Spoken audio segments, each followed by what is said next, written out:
Hello friends, எல்லாருக்கும் வணக்கம். Welcome back to homely mom channel. எல்லோரும் எப்படி இருக்கீங்க ஃப்ரெண்ட்ஸ்?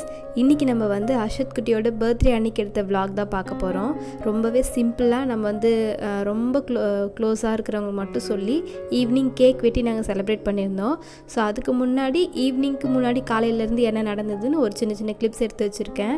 காலையிலே வந்து டிஃபன் வந்து பார்த்திங்கன்னா இட்லியும் தக்காளி சட்னியும் பண்ணிட்டேன். அப்புறம் இந்த செம்பருத்தி பூவும் இலையும் எதுக்காக பார்த்திங்கன்னா நான் வந்து வீட்டிலே கொஞ்சம் தேங்காய் எண்ணெய் ரெடி பண்ண வேண்டியது இருக்குது. அதுக்காக நான் பறிச்சுட்டு வந்தேன். ஸோ கொஞ்சம் ஃப்ரேமுக்கு நல்லா இருக்குமென்றதுனால நான் டீ போடுற டைமில் கொஞ்சம் அதை வந்து டெக்கரேஷனுக்காக யூஸ் பண்ணிக்கிட்டேன். அப்புறம் வந்து தக்காளி சட்னி சொன்னோம் இல்லையா, அது வதங்கிடுச்சு. அதனால் அதை வந்து அரைக்கிறதுக்காக மிக்ஸி ஜாருக்கு ட்ரான்ஸ்ஃபர் பண்ணிட்டேன். ஸோ டிஃபன் வேலை வந்து முடிஞ்சிடுச்சு. அப்புறம் வந்து கொஞ்சம் காஃபி குடிச்சிட்டு வேலையை வந்து ஆரம்பிக்க வேண்டியது தான்.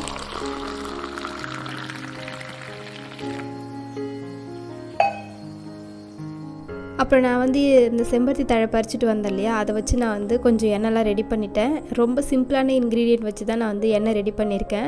சீக்கிரமாகவே உங்களுக்கு அந்த ஹேர் ஆயில் வீடியோ வந்து போடுறேன். ஏன்னா நான் இந்த பாட்டிலில் தான் எண்ணெய் ஊற்றி ஸ்டோர் பண்ணி வைப்பேன். எனக்கு வந்து இது கொஞ்சம் காலி ஆகிடுச்சு. கடைசியில் கொஞ்சம் ஒரு அந்த மூடி இருக்கும் இல்லையா, பாட்டில் மூடி, அந்த அளவு தான் எண்ணெய் இருந்தது. அதனால தான் அதை வந்து ரெடி பண்ணி காலையிலே நான் வந்து ரெடி பண்ணி வச்சுட்டேன். இதுக்கப்புறம் இந்த எண்ணெய் தான் நான் வந்து யூஸ் பண்ணுவேன். அந்த எண்ணெய் டீட்டெயிலாக வந்து உங்களுக்கு வேறு ஒரு வீடியோவில் சொல்கிறேன், சரிங்களா? இப்போதைக்கு சும்மா உங்களுக்கு என்ன பண்ணன்றதை மட்டும் காமிக்கிறேன். அப்புறம் காலையிலே வந்து நல்ல மழை பெய்கிற மாதிரி கிளைமேட் இருந்தது. நல்ல காற்று, நல்ல மழை வந்துச்சு. அப்புறம் அந்த ஆயுத பூஜைக்கு வீடு க்ளீன் பண்ண இல்லையா, அப்போ வந்து பார்த்திங்கன்னா எனக்கு கை வந்து மறுபடியும் வீங்கிடுச்சு. நான் சொல்லியிருந்தேன் இல்லையா என்னோடய ஹெல்த் இஷ்யூ எப்படி இருக்குது சொல்லிவிட்டு. பார்த்திங்கன்னா உங்களுக்கு தெரியும், இந்த இடத்துலாம் வந்து வீக்கமாக இருந்தது. நல்லா ஏதோ பெரம்பால் அடித்தா எப்படி இருக்கும் அந்த மாதிரி வீக்கமாக இருந்தது. அப்புறம் அந்த விரலோட நுனிலையும் வீக்கம் இருந்துச்சு. இந்த சுண்டு விரல்லையும் வீக்கம் இருந்தது. உங்களுக்கு தெரியுதான்னு தெரியல கேமராவில். மாதிரி ரெட்டிஷாக கொஞ்சம் வீக்கமாக இருக்குது பார்த்தீங்களா? ஸோ இந்த மாதிரி கையே மூட முடியாது, அந்த அளவுக்கு நல்ல ஒரு மாதிரி வீக்கமாக இருந்துச்சு. இந்த மாதிரி கை வீங்கிடுச்சுனாலே என்னால் இந்த மாதிரி பாத்திரம் விளக்குறது இல்லைனா வந்து பொருள் எடுத்து வைக்கிறது எதுவுமே என்னால் பண்ண முடியாது. ஸோ இந்த கையோடவே தான் நான் வந்து எல்லா வேலையும் செஞ்சுட்டு இருந்தேன். இந்த கைக்கும் அந்த கைக்கு டிஃப்ரென்ஸ் உங்களுக்கு பார்த்தாலே தெரியும். இந்த கையில் பார்த்தீங்கன்னா உள்ளங்கையில் மட்டும் கொஞ்சம் வீக்கமாக இருந்தது. உங்களுக்கு இந்த மாதிரி காமிச்சா தெரியுன்றதுனால கொஞ்சம் சாய்ச்சி காமிச்சேன். ஸோ இது உள்ளங்கையில் வீங்கிருக்கு. இந்த பக்கம் வந்து பார்த்திங்கன்னா ரெட்டிஷாக வந்து நான் காமிக்கிற இடம் எல்லாமே ரெட்டிஷாக இருக்குது. இதே மாதிரி தான் எனக்கு உடம்பு ஃபுல்லாக வீக்கமாகும். அதான் உங்களோட சொல்லணும்னு தோணுச்சு, அதான் சொன்னேன். அப்புறம் அன்றைக்கி ஸ்வீட்டுன்னு பார்த்திங்கன்னா ஏதாவது கேசரி இல்லை வேறு எதாவது செய்யலான்னு பார்த்துருந்தேன். பட் அன்றைக்கி வந்து ஒரு பாட்டி வந்து பால் கொடுப்பாங்க இல்லையா, அவங்களுடைய அம்மா வந்து என்ன பண்ணாங்கன்னா, இது மாதிரி மாடு வந்து கன்று போட்டிருக்குமா அப்படி சொல்லிட்டு சீம்பால் கொடுத்துட்டு போனாங்க. சரி சீம்பாலே நம்ம செஞ்சுருவோம், கொஞ்சம் டிஃப்ரெண்ட்டாகவும் இருக்கும் அப்படின்றதுனால காலையில் நான் வந்து சீம்பால் வந்து செஞ்சுட்டேன். அதான் அன்றைக்கி வந்து ஸ்வீட்டாக இருந்துச்சு. ஸோ காலையில் வந்து டிஃபன் ரெடி பண்ணிவிட்டேன். அப்புறம் ஹேர் ஆயிலும் ரெடி பண்ணிவிட்டேன். அப்புறம் டீ போட்டு குடிச்சிட்டு இந்த கடம்பு வந்து ரெடி பண்ணி வச்சுட்டேன். ஸோ காலையில் வந்து பார்த்திங்கன்னா இப்படி தான் இருந்தது. கடம்பெல்லாம் உங்களுக்கு தெரியல என்ன பண்ணுறோம் எப்படி பண்ணுவோன்னு, ஸோ அதனால் ரொம்ப டீட்டெயிலாக சொல்லலை.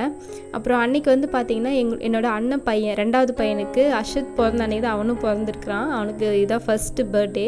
அதனால் நாங்கள் என்ன பண்ணோன்னு பார்த்திங்கன்னா, அர்ஷத் குட்டி, நான், அர்ஷத் அப்பா 3 பேருமே கிளம்பி உருவியார் போயிட்டோம். வில்லியனூர் பக்கத்தில் இருக்குது உருவியார்னு ஒரு ஊர். அதுதான் அம்மாவோட பிறந்த ஊர். ஸோ நாங்கள் அங்கே போயிட்டு அண்ணன் பையனுடைய பர்த்டே செலிப்ரேஷனை அட்டன் பண்ணிவிட்டு அதுக்கப்புறம் நாங்கள் வீட்டுக்கு வந்துட்டோம். ஸோ இப்படி தான் போச்சு அன்றைக்கி டே. அப்புறம் ரொம்ப வந்து காலையிலே வந்து காலையிலே கிளம்பி கோயிலுக்கெலாம் போயிட்டு வந்தாச்சு. அதனால் டயர்டில் வந்து மதியம் ஒரு 3 மணி போல் வந்தோம். அப்படியே தூங்கிட்டோம், டயர்டில் வந்து தூங்கிட்டோம். அப்புறம் தூங்கி எழுந்துட்டு சாயந்தரமாக தான் செலிப்ரேஷன் வந்து ஸ்டார்ட் ஆச்சு. ஸோ அதுவும் நான் வந்து உங்களுக்கு சொல்கிறேன்.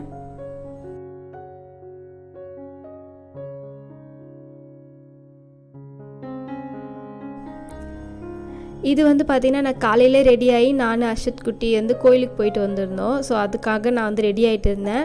அர்ஷத் வந்து ஒரு பக்கம் வந்து விளையாடிட்டு இருந்தான். சரி நம்ம ரெடியாகிற கேப்பில் வந்து அவன் விளையாடிட்டு இருக்கட்டும் அப்படி சொல்லிட்டு நான் வந்து கொஞ்சம் வீடியோவும் ரெடி பண்ணிட்டு இருந்தேன். அப்படியே நானும் கிளம்பிட்டு இருந்தேன்.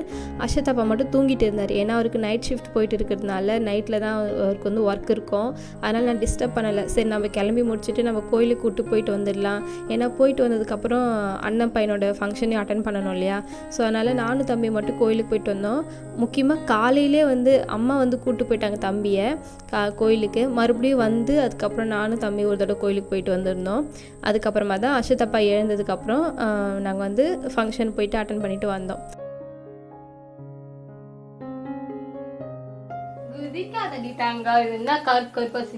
ஹாப்பி பர்த்டே அர்ஷத் குட்டி.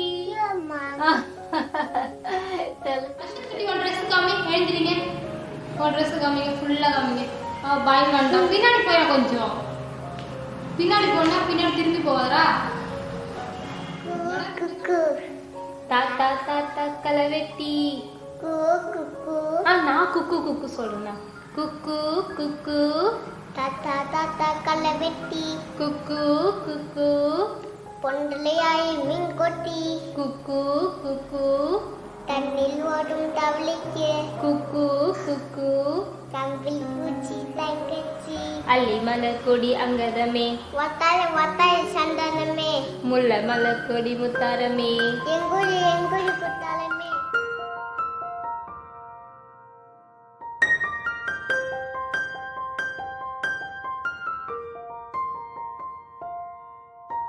ஸோ இதுக்கப்புறம் வந்து பார்த்திங்கன்னா ஈவினிங் டைமில் கேக் வெட்டுற செலிப்ரேஷன் தான் நம்ம பார்க்க போகிறோம்.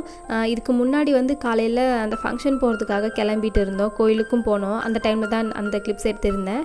இனிமேல் வந்து பார்த்திங்கன்னா நான் சுடிதார் தான் போட்டிருந்தேன். ஏன்னா ஈவினிங் டைமில் ரொம்ப சிம்பிளாகவே இருக்கலாம், ரொம்பலாம் சாரீ கட்டிட்டுலாம் இருக்க தேவையில்லை அப்படின்றதுனால காலையில் தான் சாரீ கட்டிகிட்டு இருந்தேன் இல்லையா. ஸோ ஈவினிங் கொஞ்சம் ரிலாக்ஸான சுடிதார் தான் போட்டுட்டு இருந்தேன். ஈவினிங் தான் நாங்கள் வந்து எல்லாருமே இன்வைட் பண்ணியிருந்தோம். அங்கே உட்காந்துட்டு இருக்கிறவங்க வந்து என்னுடைய மாமனார் மாமியார், அப்புறம் நிற்கிறவங்க வந்து என்னுடைய ஹஸ்பண்டோடைய தம்பி, இவங்க வந்து என்னுடைய அம்மா. ஸோ அம்மா வந்து வர முடியாதுன்ற மாதிரி தான் சொல்லியிருந்தாங்க, ஏன்னா உடம்பு முடியல அவங்களுக்கு அப்படின்றதுனால. சரி நான் கம்பலும் பண்ணலை. ஆனால் அவங்க அங்கேருந்து நடந்தே வந்துட்டு இருக்கிறாங்க சரி தம்பிக்காக. சரி அதுவே வந்து எனக்கு ரொம்ப சந்தோஷமாக இருந்தது. சரி வரமாட்டாங்களோ அப்படின்னு நினச்சிட்டே இருந்தேன். அப்புறம் இவர் வந்து பார்த்திங்கன்னா என்னுடைய ஹஸ்பண்டோடைய சித்தப்பா, எனக்கு வந்து சின்ன மாமனார். அப்புறம் அவங்களுடைய ஒய்ஃப் வந்துட்டே இருக்காங்க அப்படின்னு சொல்லிட்டு இருந்தாங்க. சரி வர வரைக்கும் நம்ம அது வரைக்கும் மற்ற ப்ரிப்பரேஷன்லாம் பார்த்துட்டு இருக்கலாம் அப்படின்னு சொல்லிட்டு எல்லாருக்கும் சாக்லேட் கொடுக்கறது, அப்புறம் கேக்கை வந்து ரெடி பண்ணுறது, இந்த மாதிரி தான் போயிட்டு இருந்தது. தேங்க்ஸ். இது எனக்கு, இது உனக்கு, இது என் தாத்தாவுக்கு, இது ஆயாவுக்கு, இது எல்லாத்துக்கும். பாய். தேங்க்ஸ். குடுப்பா, எல்லாரும் குடுப்பா. உட்காருங்க மாமா.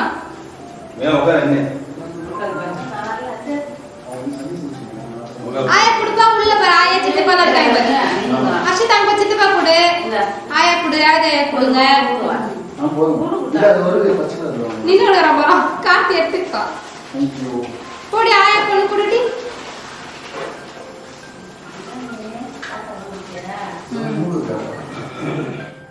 அப்புறம் ஒரு வழியாக எல்லாருமே வந்தாச்சு. ஆனால் அப்பாவும் என்னோடய சின்ன மாமியார் மட்டும் வரது கொஞ்சம் லேட் ஆகிடுச்சு. அதனால் அவங்களுக்காக தான் வெயிட் பண்ணிகிட்டு இருந்தோம்.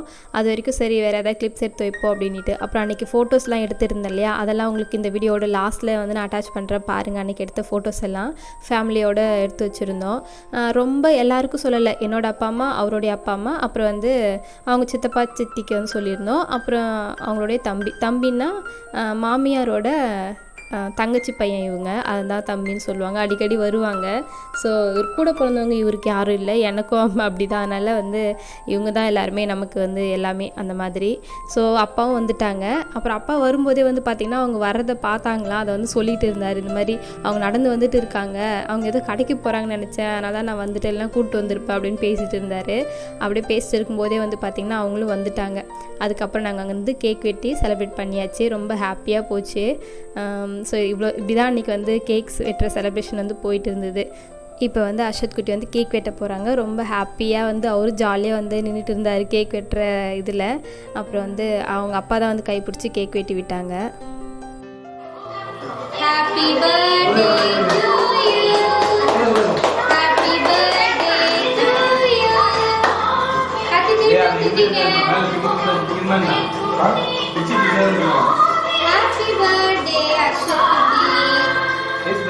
அப்புறம் நல்லபடியாக கேக் வெட்டி முடிச்சாச்சு. அர்ஷத் அப்பா தான் வந்து கேக் வெட்டி விட்டாங்க. அப்புறம் வந்து ஒவ்வொருத்தவங்களாம் வந்து கேக்கும் ஊட்டி விட்டாச்சு. இவனுக்கு இந்த கேக் சாப்பிட்டாலே கொஞ்சம் சளி பிடிக்கும் அப்படின்றதுனால ரொம்ப வந்து கொடுக்கல இந்த கேக்கை.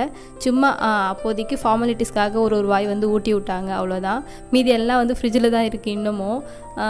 இப்படி தான் போச்சு அன்றைக்கி செலிப்ரேஷன். உங்களுக்கு இந்த vlog பிடிச்சிருக்குன்னு நினைக்கிறேன். பிடிச்சிருந்தா ஒரு லைக் பண்ணுங்கள். நம்மளோட சேனலை புதுசாக பார்க்குறவங்கன்னா ப்ளீஸ் மறந்துடாமல் சப்ஸ்கிரைப் பண்ணி வச்சுக்கோங்க.